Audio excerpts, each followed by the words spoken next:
சில பொருட்களை ஏலம் போடுறதுக்கு ஒரு கன்வென்ஷன் ஒன்று உண்டு. உதாரணமாக ஒரு காரை தான் ஏலம் விடுறாங்கன்னு வச்சுட்டோன்னு சொல்லி சொன்னால், அது ஒரு விலை ஃபிக்ஸ் பண்ணி ஏலத்தை விடுறாங்க. சொல்லும்போது வித் ஆல் இட் டிஃபெக்ட்ஸ்ன்னு சொல்லி அது ஒரு இதாக சொல்லுவாங்க. இப்போ ஒரு காருடைய விலை அவங்களா ஃபிக்ஸ் பண்ணுறது ஒரு 10,000 சொல்லி ஃபிக்ஸ் பண்ணாலும் கூட, இது 10,000 ரூபாய்க்கு நாங்கள் ஆஃபர் பண்ணுறோம் வித் ஆல் இட் டிஃபெக்ட்ஸ்ன்னு சொல்லி ஒரு வேர்டு போடுவாங்க. வித் ஆல் இட் டிஃபெக்ட்ஸ்ன்னு சொல்லி சொன்னால், அதில் உள்ள என்ன கண்டிஷனில் இருக்கோ அந்த கண்டிஷன், அது ரிப்பேராக இருக்கோ அல்லது ஏதாவது பார்ட்ஸ் போயிருக்கோ அல்லது என்ன இதோ இருக்கோ, அதை நாம தான் அதை நிர்ணயம் பண்ணி நாம் முடிவு பண்ணிக்க வேண்டியது. வித் ஆல் இட் டிஃபெக்ட்ஸ் நீட்டு சொல்லி ஒரு ஏலம் விட்டுறது. அந்த மாதிரி இப்போ நாம் ஞானம்னுட்டு நம்ம சொல்கிறது with all our defects we have to accept ourselves-ங்கிறது. அதான் நாம் என்ன நிலையில் நம்ம இப்போ இந்த கிவன் மூமெண்ட்டில் நாம் எப்படி இருக்கிறோமோ அதை நம்ம அப்படியே ஏற்றுக்கொள்றது, இதுதான் ஞானம்னு சொல்லி நாம் இப்போ நம்ம சொல்கிறோம். ஆனால் அது ஒரு கான்செப்ட்னுட்டு எடுத்துக்கிட்டோம்னு சொல்லி சொன்னால், அந்த கான்செப்ட் கொஞ்சம் நெருடும். ஏன்னு சொல்லி சொன்னால், நாம் இப்போ நல்லாவா இருக்கோம், நாம் இருக்கிறதுல எத்தனையோ டிஃபெக்ட்ஸ் இருக்குது, நமக்கு எத்தனையோ நம்ம இயல்புகள் எவ்வளவோ பிரச்சனைக்குரிய இயல்புகள் இருக்குது. அப்போ நம்ம இந்த பிரச்சனைக்குள்ள இயல்புகளெல்லாம் வச்சுக்கிட்டு நம்ம ஒரு நல்ல நிலையில் இருக்கிறோன்னு எப்படி சொல்ல முடியும்? நம்ம ஒரு நல்ல, ஏன்னா நமக்கு நிறைய நிலைகள் தெரியும், எத்தனையோ விதமான அனுபவங்கள் நாமளே நம்முடைய அனுபவங்களில் பார்த்துருக்கோம். நல்ல அனுபவங்கள் வருது, மோசமான அனுபவங்கள் வருது, நல்ல விதமான உணர்வுகள் வருது, மோசமான உணர்வுகள் வருது. அப்படியெல்லாம் இருக்கும் பொழுது நாம் இவ்வளோ ஒரு ஆவரேஜாக இருக்கிறோமே, எல்லாரையுமா தானே நாம் இருக்கிறோம். அப்போ நாம் எல்லாரையும் மாதிரி நாம் இருக்கிறது, நாமளை நாம் ஞான நிலைன்னு நம்ம எப்படி அக்செப்ட் பண்ணிக்கிடுறது? அப்போ நம்மளை அக்செப்ட் பண்ணிட்டான்னு சொன்னால் எல்லாருமே ஞானிகளில் தானே தான் இருக்கிறாங்க. ஒவ்வொருத்தரும் இதே மாதிரி அவங்கவுங்க எல்லாருமே இருக்கிற நிலையே ஞான நிலைன்னு சொல்லி சொன்னால், இந்த சமுதாயத்தில் இப்போ யார் தான் அஞ்ஞானத்தில் இருக்கிறாங்க? எல்லாருமே ஞானத்தில் தானே இருக்கிறாங்க. தண்ணியா மோரா?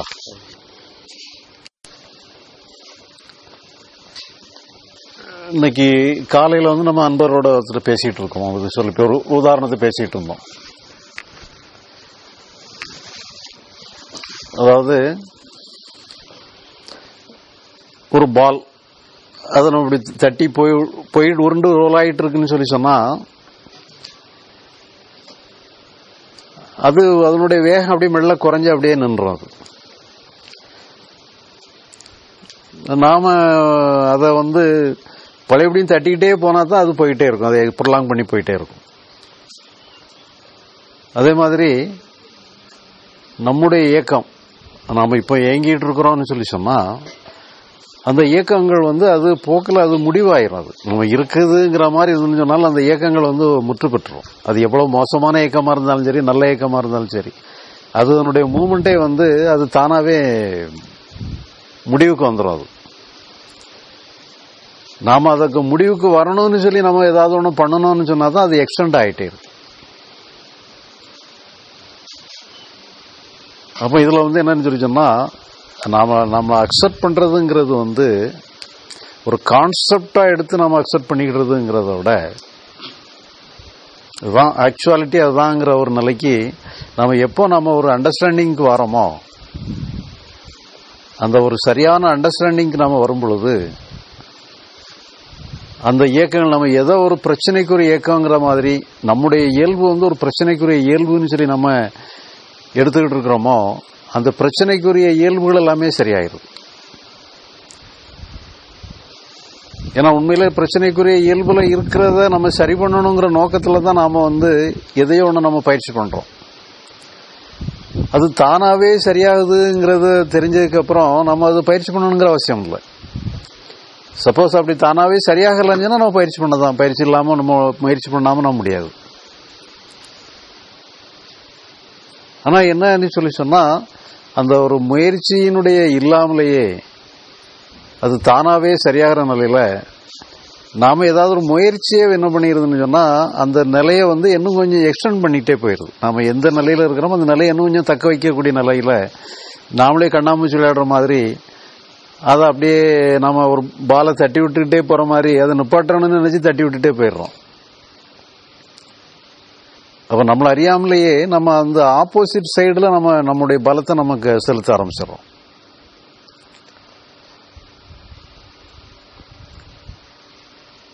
இப்ப நமக்கு பிடித்தமா அதாவது ஏதாவது ஒண்ணு நமக்குள்ள இயல்புலையே இப்ப உதாரணமா நமக்கு ஒரு கோபம் வரக்கூடிய ஒரு இயல்பு தான் நமக்கு ஒரு இயல்பா இருக்குன்னு வச்சுக்கிடுவோம். அந்த கோபத்தை வந்து நம்ம கண்ட்ரோல் பண்ணணும்னு நினைக்கிறோம். கோபம்ன்றது நம்முடைய மோசமான இயல்பு. அப்ப நம்ம அதை சரி பண்ணணும்னு நினைக்கிறோம். இந்த இயல்பு நமக்கு இல்லாம இருக்கணும். ஆனா உண்மையில என்ன அதனுடைய தாத்பரியமே என்னன்னு சொல்லி சொன்னா கோபத்தை நம்ம அதர் சைடுல வச்சுக்கிட்டோம். நாம இந்த சைடுல இருக்கிற மாதிரியும் கோபம் நமக்கு எதிர் சைடுல இருக்கிற மாதிரியும் நமது கோபம் தான் நமக்கு வேண்டாத ஒரு உணர்வு. அப்ப நம்ம அதை சரி பண்ணணும்னு சொல்லி நினைக்கும் பொழுது ஆக்சுவலா என்னன்னு சொல்லி சொன்னா அந்த கோபத்து மேலேயே நமக்கு ஒரு வெறுப்பு வருது. அந்த கோபங்கிறது வந்து நமக்கு வேண்டாத உணர்வு, அது நமக்கு இருக்குது, இது நம்ம எப்போ நம்மளை விட்டு போகாதான்னு சொல்லி அந்த இருக்கிற உணர்வு மேல ஒரு வெறுப்பு உணர்வு நமக்கு வருது.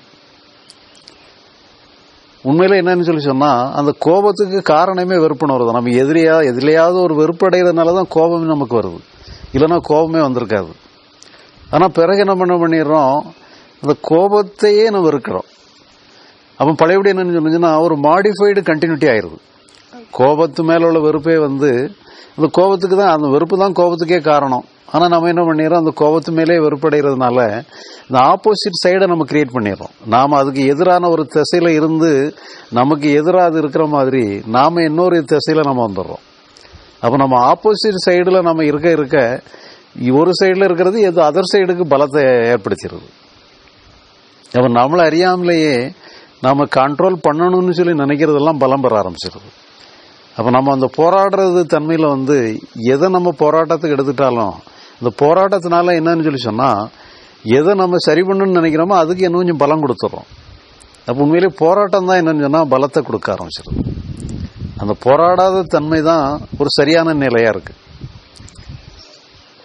இப்ப நம்ம எதுக்காக நம்ம உண்மையிலேயே நம்ம போராடுறோம், எதுக்காக இந்த மாதிரி ஒரு இதை மாற்றி அமைக்கிறதுக்கு இது பண்றோம்னு சொல்லி நம்ம பார்த்தோம்னு சொன்னா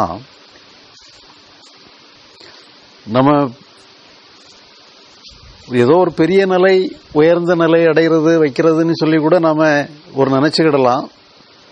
பட் அதனுடைய ரூட் என்னன்னு சொல்லி சொன்னா ஒரு பேரளவுல நம்ம ஒரு பெரிய நிலைன்னு சொல்லி சொன்னாலும் நம்முடைய ஒரு கோர், நம்முடைய முயற்சியினுடைய கோர் என்னன்னு சொல்லி சொன்னா ஒரு இன்பமான நிலையில நாம இருக்கணும், ஒரு ப்ரொடெக்டட் நிலையில இருக்கணும், ஒரு திருப்தியான நிலையில இருக்கணும் சொல்லி எதையோ ஒரு டிமாண்ட் ஃபார் எ பிளஷருங்கிற மாதிரி ஒரு இன்பத்தினுடைய நாட்டம் தான் வந்து நம்முடைய உந்து சக்தியா இருந்து நம்மளை வந்து செயல்படுத்திக்கிட்டே இருக்கு. அந்த இன்பமா இருக்கணுங்கக்கூடிய நாட்டம் வந்து நம்மள அறியாமலேயே நம்முடைய பிளட் செல்ஸ்லயே இருக்குதுங்கிற அளவுல நம்முடைய எல்லாருடைய எசன்ஸாவே இருந்துகிட்டே இருக்கு. அப்ப அது வந்து நேச்சுரலா நம்மள வந்து எதையோ ஒன்று அடையணுங்கக்கூடிய ஒரு இயல்பு வந்து நம்முடைய எல்லாருடைய இயல்புலையுமே ஒரு இன்பத்தை நாடக்கூடிய ஒரு போக்கு இருந்துகிட்டே இருக்கு. ஒரு இன்பமா இருக்கும் பொழுது என்னன்னு சொன்னா இன்பத்துல என்ன ஒண்ணுன்னா எல்லாருமே சாட்டிஸ்ஃபைடா ஒரு மயங்க நிலையில வந்துடும். இன்பத்துக்கு விரோதமான அம்சங்கள் இருக்கும் போதெல்லாம் என்னன்னு சொல்லி சொன்னா நமக்கு வந்து அது வந்து ஒரு அஜிடேட்டர் நமக்கு ஏற்பட்டுருது. அப்ப இந்த இன்பமற்ற நிலை வந்து நம்மளை வந்து இன்பமற்ற நிலையை நம்மளால தாங்க முடியாது. ஒரு இன்பமான நிலைங்கிறது கிட்டத்தட்ட நம்ம மயங்கிடுறோம். அப்புறம் ஒரு மயக்கமான நிலைக்கு நம்ம போறதுக்கு தயாராகிறோம். அந்த இன்பம் தான் நமக்கு வந்து ஆஹா ரைட்னு சொல்லி நம்ம ஒரு திருப்தியா இருக்கு.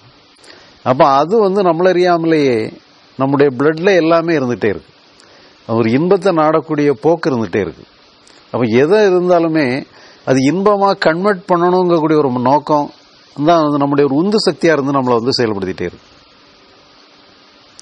ஆனா அது வந்து நமக்கு சாத்தியமாங்கிற கேள்வி நம்ம எடுக்கும் பொழுது அது நிச்சயமா சாத்தியமா இருக்க முடியாது.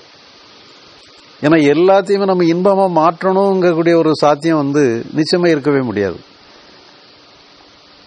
ஆனா நம்ம என்ன பண்ணிடுறோம், சாத்தியம்னு சொல்லி நமக்கு நாமளே அது சாத்தியம்தான் சொல்லி நமக்கு நாமளே ஒரு ஏதோ ஒரு வகையில் கன்வின்ஸ் ஆகி நம்ம எல்லாத்தையுமே சரிப்படுத்துறதுக்கு முயற்சி பண்றோம்.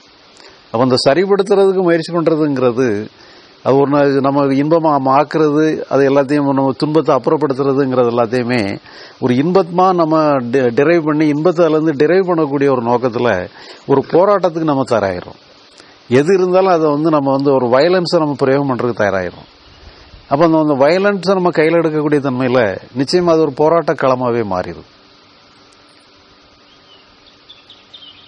ஆனா இப்போ நம்ம என்ன பண்ணிடுறோம்னு சொல்லி சொன்னா, அந்த இன்பம் தான் நமக்கு எல்லா ப்ராப்ளத்துக்கும் காரணமா இருக்கு நீ சொல்லும் பொழுது, அப்ப நம்ம வந்து இங்க இன்வர்டாவே வந்து நம்ம செய்யறதுக்கு எதுவுமே இல்லை. நம்ம எதை செஞ்சாலும் அந்த இன்பத்தை நாடி இன்பத்தின் மூலமா எல்லாத்தையுமே ஒரு இன்ப நாட்டத்தினால எல்லாத்தையும் சரிப்படுத்தணுங்கக்கூடிய முயற்சினாலதான் எதையுமே செய்ய முடியும்.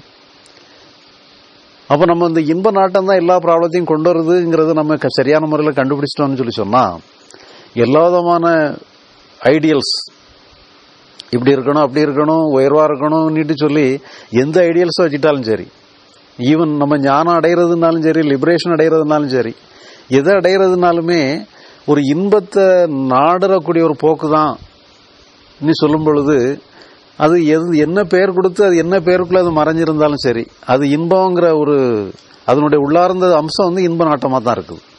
அப்ப அந்த இன்ப நாட்டம் தான் எல்லா பிரச்சனைக்கும் காரணமா இருக்குங்கக்கூடிய அந்த ஒரு தெளிவு இருந்துன்னு சொல்லி சொன்னா, அதுல நிச்சயமா நம்முடைய துயரங்களும் துக்கங்களும் நிச்சயமா மாற போறது இல்லை. ஏன்னா அதுதான் எல்லா துயரத்தையுமே கொண்டு வருது. எது நமக்கு ரூட் காஸா இருக்குதோ அந்த ரூட் காஸ் இதுதான் சொல்லி நாம இது பண்ண பிறகு நாம இன்ப நாட்டத்துல நாம எச்சரிக்கையான ஒரு நிலையில நம்ம அடையும் பொழுது, அப்ப நம்ம இன்னோட நம்ம அங்க செய்யறதுக்கு எதுவுமே இல்லை. நம்ம எதை செய்தாலுமே நம்முடைய மூவ்மெண்ட் வந்து அதை நோக்கி தான் இருக்கு. அப்ப அந்த ஒரு இன்பத்தை நாடாத ஒரு போக்கு, இன்பத்தினுடைய ஒரு பிரச்சனைக்குரிய அம்சத்தை நம்ம புரியிடும் பொழுது, அப்ப நம்ம செய்யறதுக்கு ஒரு நெக்ஸ்ட் ஸ்டெப் எடுத்து வைக்கிறதுக்கு நமக்கு ஒரு இடமே இல்லை. அந்த நிலையில தான் என்னன்னு சொல்லி சொன்னா ஒரு சமன்பாடு ஏற்படுது. நமக்கு ஆப்போசிட் சைடுன்னுட்டே ஒன்றும் இல்லாத போயிருது. ஏன்னா நாம வந்து எந்த அளவுல வந்து நமக்கு எதிராக நம்ம ஒரு எதிரியை கற்பனை பண்றோமோ, எதிரியை கற்பனை பண்ற வரைக்கும் தான் டுயலிட்டிங்கிறது ஏற்படுது. அப்ப எதிரின்னு சொல்லி இல்லாத ஒரு நிலையில அது ஒரு சமன்பாட்டு நிலைக்கு வந்துடுது. அந்த மாதிரி ஒரு தன்மையில நம்ம அது வரைக்கும் நம்ம ஏற்படக்கூடிய ஒரு போராட்டத்தை கைவிடக்கூடிய ஒரு நிலையில, அதுக்கப்புறம் அங்க ப்ராப்ளம் இருக்குதான்னு சொல்லி சொன்னா ஒரு எதிரியே இல்லாத ஒரு தன்மை அங்க ஏற்பட்டுருது. நமக்கு சால்வ் பண்ணுறதுக்கு எதுவுமே இல்லாத ஒரு தன்மை ஏற்பட்டுருது. ஏன்னா உண்மையில நம்ம போராடுறதுனால தான் ஒரு எதிரியை உற்பத்தி பண்றோம். நம்ம ஒரு அடையணும்னு சொல்லி ஒரு வேகத்தை உற்பத்தி பண்றதுனால தான் ஒரு அடைகிறதுக்குன்னுட்டே ஒரு இலக்கு இருக்குது. அப்ப இந்த இலக்கு இல்லாத ஒரு நிலையில, ஒரு ஆப்போசிட் சைடே இல்லாத நிலையில ஒரு சமன்பாடு நமக்கு கிடைச்சிருது. அப்ப அந்த சமன்பாடுங்கிறது வந்து ஒரு தானா இயங்கக்கூடிய ஒரு நிலையா நமக்கு இருந்துகிட்டே இருக்கு. இப்ப நம்முடைய மனோ இயக்கங்கள் எல்லாமே அது தானாவே நமக்கு எல்லாருக்குமே வந்து ஓரளவு நமக்கு எல்லாருக்குமே அந்த ஒரு அறிவுங்கிறது அந்த நம்முடைய இயல்பாவே இருந்துகிட்டே இருக்கு. நம்முடைய எத்தனையோ பழக்க முயற்சிகளையும் இருக்கலாம், அல்லது நம்முடைய இயற்கையாகவும் இருக்கலாம். நம்ம என்ன செய்யணும் எதை செய்யக்கூடாதுங்கிற தன்மை நம்மள அறியாமலே இருக்குது. ஆனா என்ன, ஒரு போராட்ட தன்மையில ஒரு இன்பம் வேணுங்கக்கூடியதுனாலதான் நினைச்சு சொன்னா ஒரு வயலண்ட் ரேஞ்சில் நம்ம வந்து எல்லாருடைய பிஹேவியர் அமைஞ்சு போயிடும். அப்படி இல்லாத நிலையில ஒரு ஃப்ரீ ஃப்ளோல எல்லாமே வந்து ஒரு தானா எதை செய்யணுமோ எதை செய்யக்கூடாதோ அதெல்லாம் தெரியக்கூடிய அளவுல நம்முடைய மனதே, நம்முடைய மனோ இயக்கமே வந்து ஒரு எளிமையான ஒரு தன்மைக்கு, ஒரு எளிமையான இயக்கத்துக்கு வந்துடுது.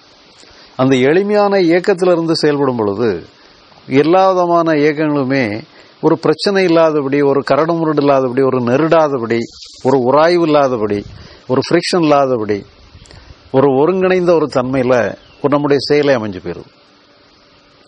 அப்ப அந்த செயலுக்கு எது காரணமா இருக்குன்னு சொல்லி சொன்னா எதையாவது வேணுங்கக்கூடிய ஒரு பிடிவாதம் தான் காரணமா இருக்கு.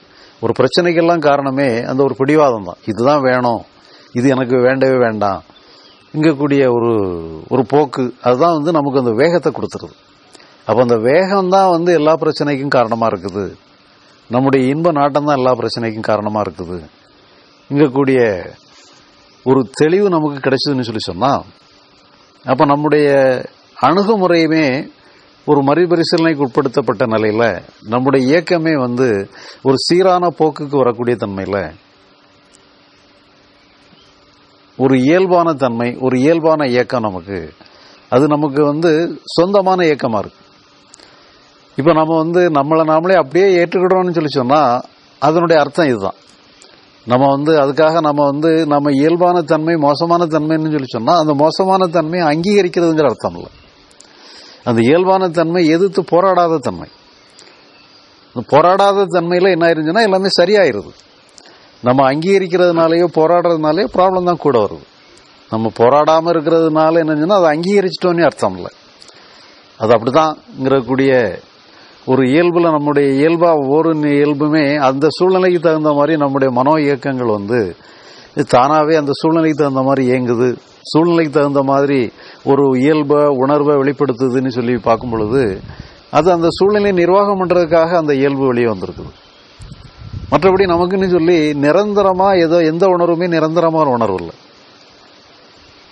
ஒரு இன்பமான உணர்வா இருக்கட்டும் அல்லது ஏதாவது விகற்பமான உணர்வா இருக்கட்டும், எந்த உணர்வுமாலுமே ஒரு நிரந்தரமான உணர்வுன்னு சொல்ல முடியாது. சிலவங்க